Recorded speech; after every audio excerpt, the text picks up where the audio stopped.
welcome. So, the Droid Invasion 1M6. It's an interesting one, really. I know it's been analysed quite a lot actually on YouTube, um, and I guess for this one, it's interesting because having gone through the first few cues of the Phantom Menace, each cue seems to be about one or two different aspects of Williams's style. This one, very much about sort of the contrapuntal interplay between the various themes, the thematic material that we've got, and the rhythmic interplay as well with the percussion, which seems to be quite prominent in this particular cue. Obviously, we've got two sort of drums, timps as well, various bits of strings at the end, which just supply, really a sort of a C tonality. I've put tonality down here, and it doesn't really alter too much. What he does a bit later on is thicken the line with triads, which is an extremely popular thing for him to do. So he does that quite a lot. But it's interesting that they're pretty much all minor chords or a diminished chord, chord 2. There's no major in there at all, apart from, I guess, we got this C-G dyad. Obviously, it's not major or minor, it's just two notes, but there we go. And then we've also got various other sort of direct transpositions, contrasting orchestration, which again he does quite a lot. Xylophone added to flutes and woodwinds, that happens regularly as well. Little minor melodic minor scales, sometimes a slightly ambiguous collection. A lot of the time he's using thirds, and I noticed that it's extremely similar to the third movement of Symphony of Psalms by Stravinsky. So that is available online. I'm just going to move that little box a little bit like that. There we go. That looks a bit better, doesn't it? And then he's got this sort of 722 set, double harmonic minor. It's a strange one because you can get slightly different scales out of it, actually. If you go onto the Wikipedia section, it will give you a reduction of it and then a link to what it calls the double harmonic scale, which says, in music, the double harmonic major scale is a scale whose gaps may sound unfamiliar. Fair enough. I do like Wikipedia sometimes. Mainly because it has this diminished step between the first and second degrees. Well, it doesn't always, because the interval class can change somewhat. So it's a little bit misleading. Also, Williams tends to just put in the odd extra note. Why? Just for variety. I think that is mainly the idea. And you can sort of, I guess, argue that they're little passing notes when they're not part of the scale. I don't think that's too dubious. But one of the most overriding characteristics is this idea of just thirds, which does happen quite a lot in the prequels. Just sort of like that. And without the triad. So it's quite an interesting texture, I suppose you would say. Let's just have a listen to this.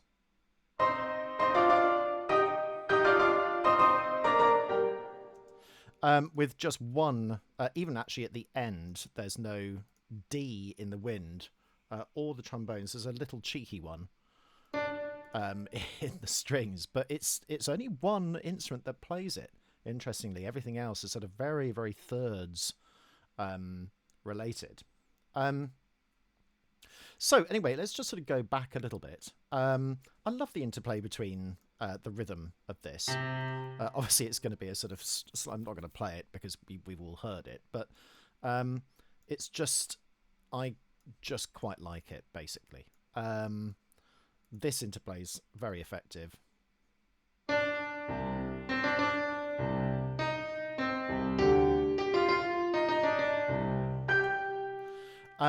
It has a feeling of not being a four square, and because it's an irregular pattern, it means that it generates positive, progressive excitement.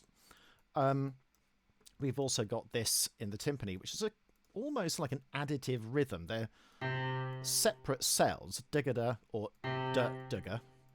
And then we've got this, but with the accent on the second weaker beat. Let me just play that.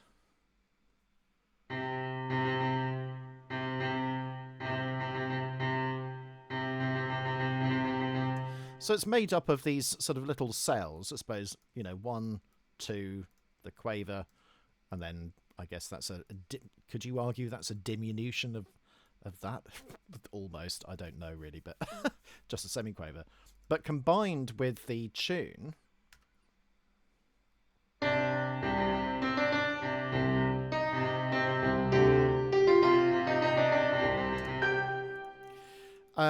I mean, that's not what I would have done, having been given the choice to write something similar.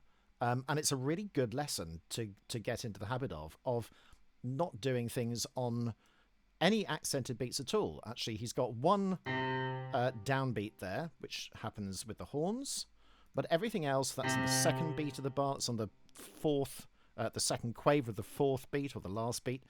It's on beat 3, but with the accent on the weak accent, or the weak beat, sorry, the accent on the weak beat, or weak part of the beat.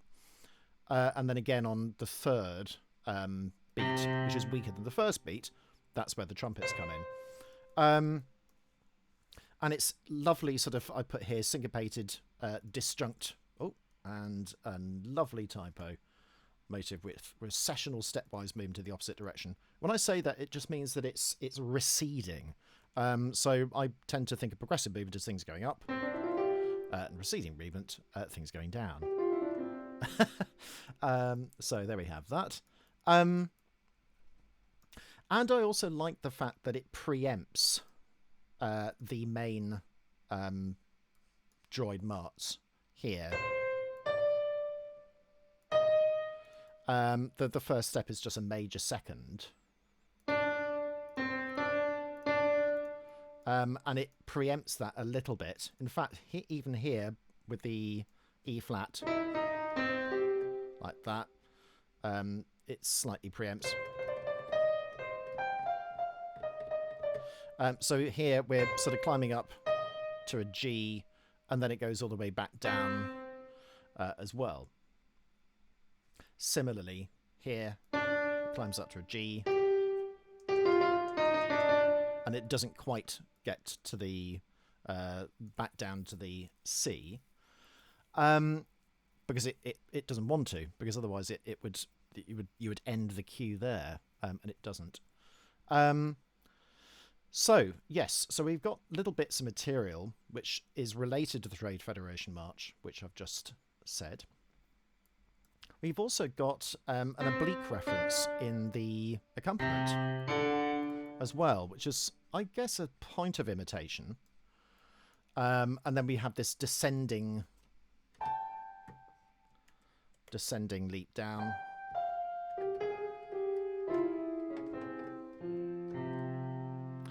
Which is mainly in descending seconds and then minor second. So it seems to be about seconds at this point until it becomes about thirds.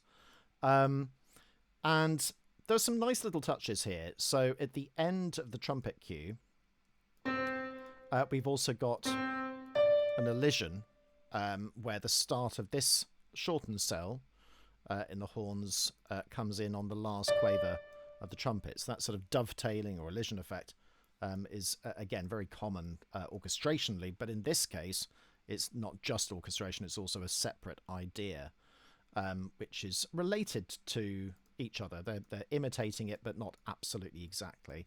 And then we have a contrasting legato string line as well, which has a sort of somewhat neutral feel, spotting little errors as we go along. And then a little short link, which then links into a sort of funny gliss effect on the cellos, I think that is, until it goes into the main march here with just thickened lines. So here we've got C minor, But in first inversion, first inversions, second inversion, and then root position, first inversion, second, root.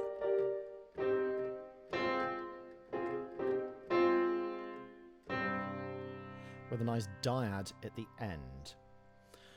It's a very effective melody. All of the chords are minor chords or diminished. I've said also they're very much focused on primary triads, sort of. It's not quite, because it would be a G major chord if it was in C minor.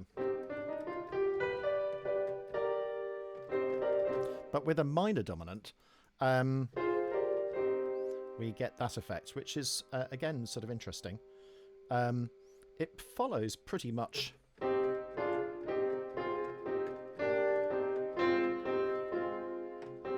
like, it follows pretty much a static area around this G area.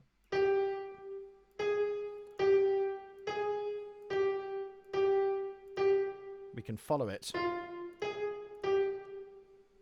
like that.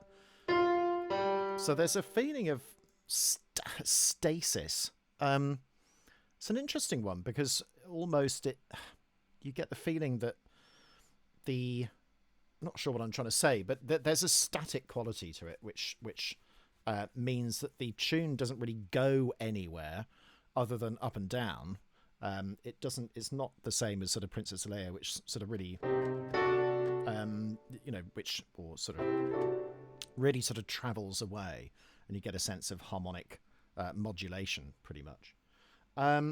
Interesting that he avoids the 7th degree of the scale. Really, we only have those notes, which is C, D, E flat, F, G, A flat, and C. I don't even think there are any Bs in there at all, actually. An interesting melodic idea, which is thickened. In the horns, it's just an octave lower, pretty much all the way through. I think it is in fact all the way through. So we get a nice, almost Stravinskyan line in that regard.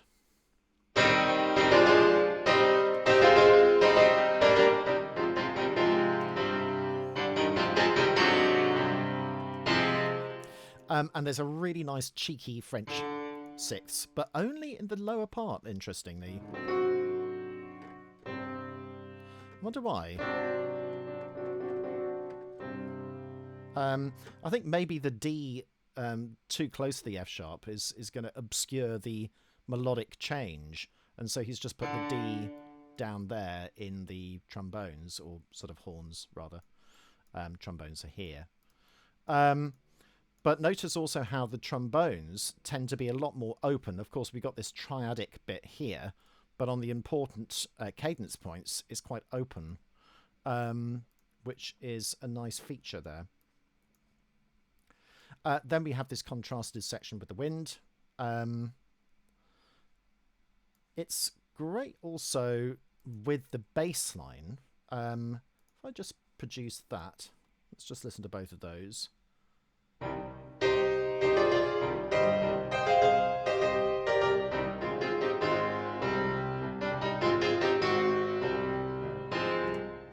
Really very, very good counterpoint. I know it's sort of note against note counterpoint, but in the gaps where there's little movement, he adds movement, but da-da-da. And that's progressive movement going to the first beat of the bar. We've also got this lovely sort of juxtaposition of triplet with duple time as well.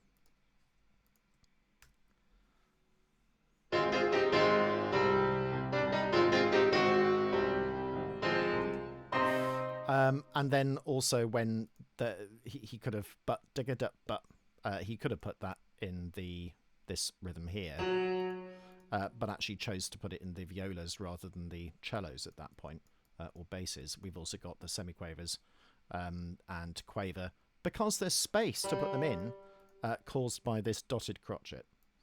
And we then have a nice end to that phrase.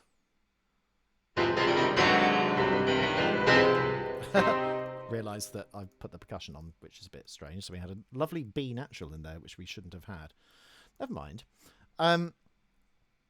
So, yes. What was the next thing I was going to say? I can't quite remember. Oh, yes. It was just a slight variation,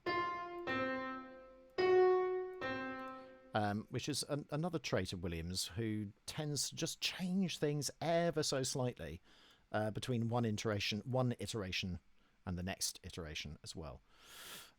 So then we're moving on to our thirds. Mainly in the wind. Of course, in the strings, it's less prominent because we actually have the full chord.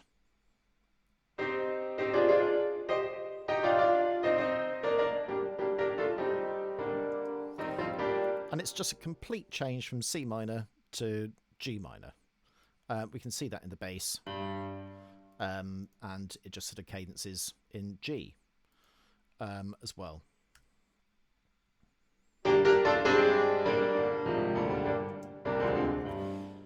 So here we don't have any of the viola's semiquavers as we did before with that changed note with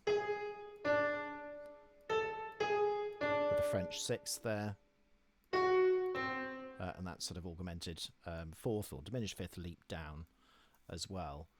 So it's a little bit of a thicker line in terms of the harmony, but not too much. So now we're in this sort of, I guess you might call it treading water type idea, whilst we're waiting for the 12/8 section.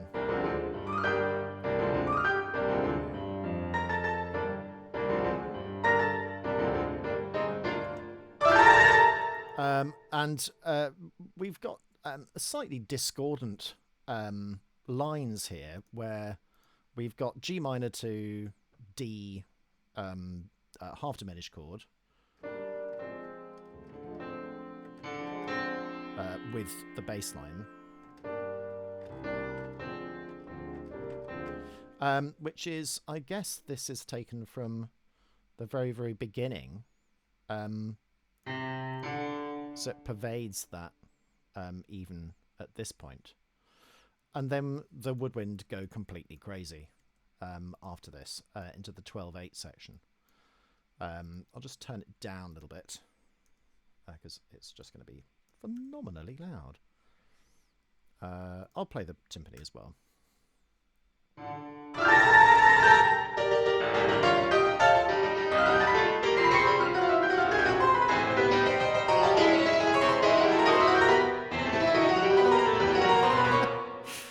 Yes. But this woodwind figure is just fantastic. I really, really enjoy it. It's very, very effective indeed. Because everything seems to be contrapuntally different to whatever is beneath it. So here, for example, we've got, just those here. But we've got these little accents as well, which is really clever.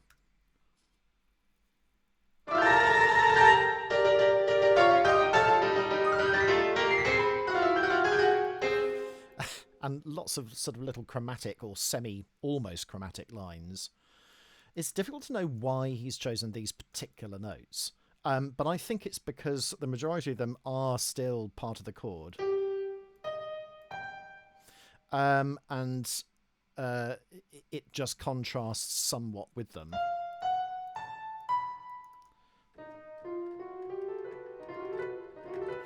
Also, I think the span of that relates to the span that we had before as well. In fact, there's another one there as well, which is just a little touch of unifying idea, or it's a bit of a unifying idea. So I wondered whether that was the overriding characteristic of the reason for putting those notes in there. Otherwise, you could have had like that.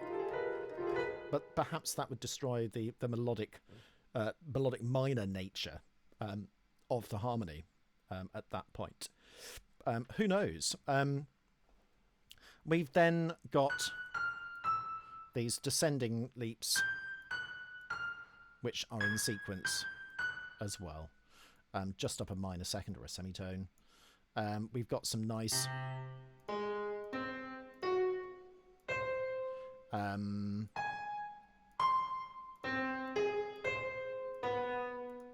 nice little sort of 3/3s going on, which is a lovely 3-voice harmony, which happens quite a lot as well.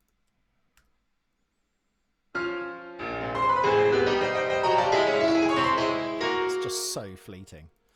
And then he moves from this B flat minor chord into C minor to C sharp minor, and actually he kind of has a whole tone collection at this point.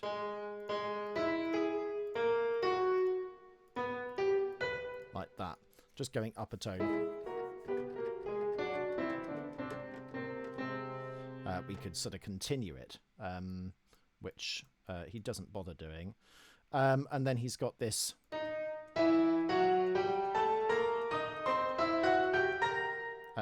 octatonic collection as well, which is very prominent in his action-based cues.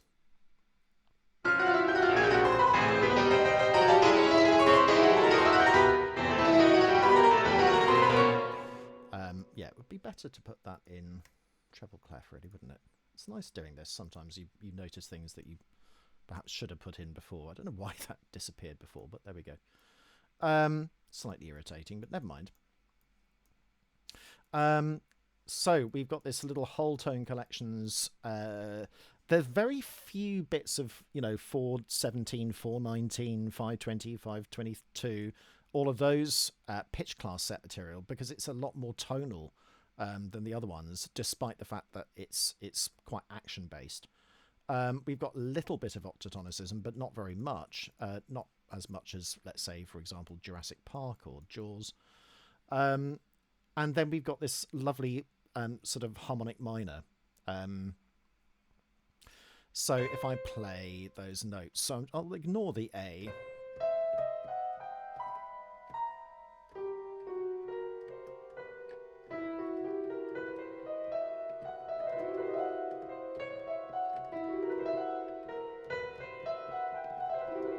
Like that. And it means when he does that, he can just manipulate it slightly. It's not a far cry from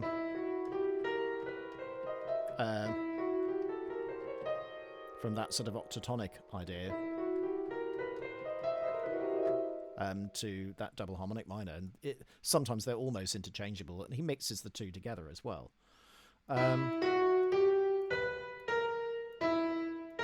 Again, we've got that nice diminished fifth, augmented fourth idea. And then he has another chromatic shift down to E flat and then goes back up to E minor. So let's just pick in just those two lines.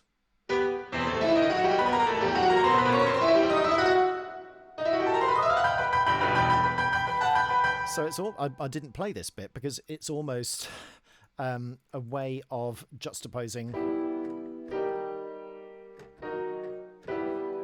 two E minor chords with a sort of neighbouring chord, like an auxiliary note, really, or a neighbour note, but an auxiliary chord. So back into E. Here it's more of an Aeolian mode, or a descending E minor scale, or E melodic minor scale, which then turns into a harmonic minor scale with the addition of the D sharp as well. So a lot of these scales are interchangeable, and he has the full triad in the bass. But notice that again, it's off the beat. It's on the second beat of the bar, the weak beat of the bar. So although he's got things which are on the strong beats of the bar in the march that we've heard before, here for example, when there are more action-based things, they tend to be off the beat.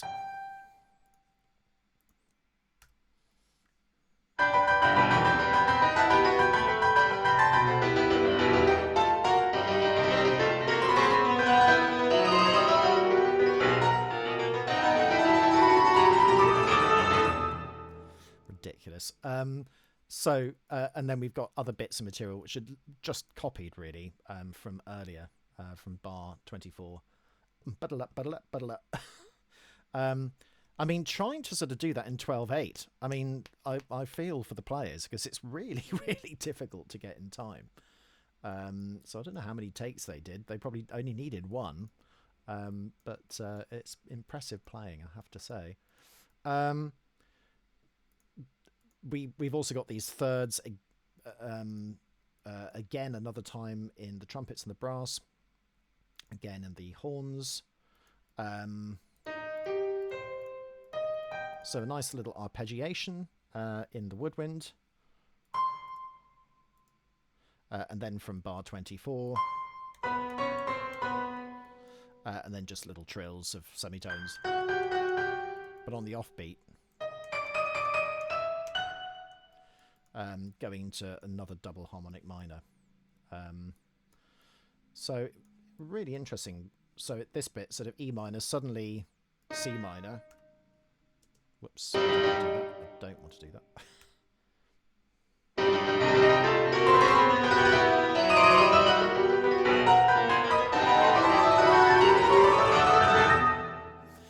Lovely. Lovely telescoped chord.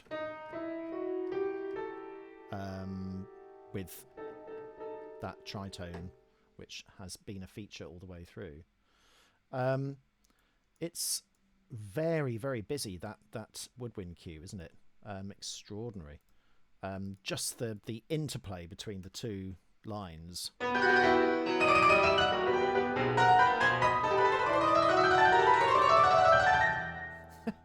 And now we've got just a riff. And it's just a sequence. But changes. Same thing. Same thing. In fact, actually here and that are exactly the same. But it doesn't sound like that, which is interesting. And that's coupled, so that ascent is coupled with the descent in the bass. It's interesting, I've pointed out, so there's some notes which are discordant.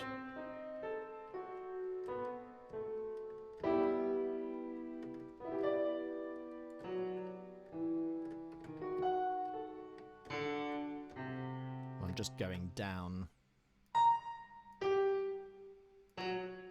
That's really discordant.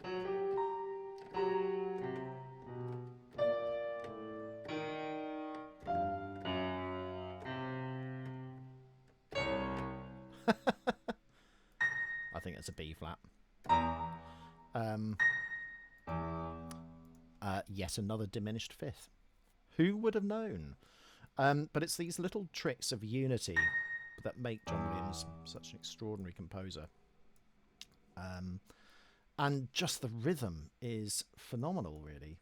It's a short cue, but there's a lot in it, which I hope you have enjoyed just me going through. Apologies for getting things slightly wrong, but, you know, these things happen. So, on to the next one, which will be introducing Jar Jar next week. There's quite a lot in there, and I've scored it out already. I haven't done the reduction yet, but I will do for next week. And discuss that